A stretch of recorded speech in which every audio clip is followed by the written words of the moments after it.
Welcome back. Now in this video, we're going to touch briefly on customer research. And in order to research any transaction or a particular customer, you are going to go to your vendor menu. When you get to the vendors menu, you're going to use the customers tab. The customers tab will give you information on any purchases that your customer has made. You can search for your customer in this search box by their email address.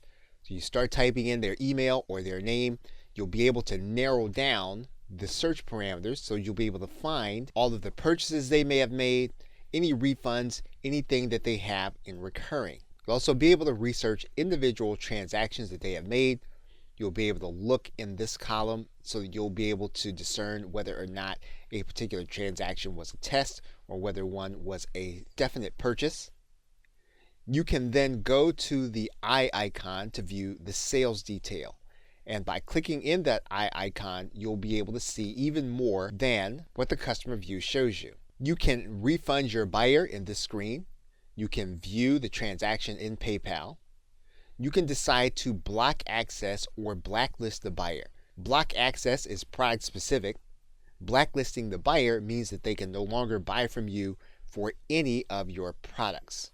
You'll notice here in the access history area that you'll be able to find out where the customer accessed from and then how many times it has been downloaded. Now, if you want to start your search from the PayPal transaction number, you can do that in this column. If you want to start with the buyer email, you can do that from this column.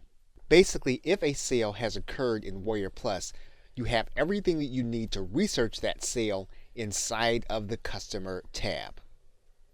Okay, so with that, thanks, and I will see you in another video.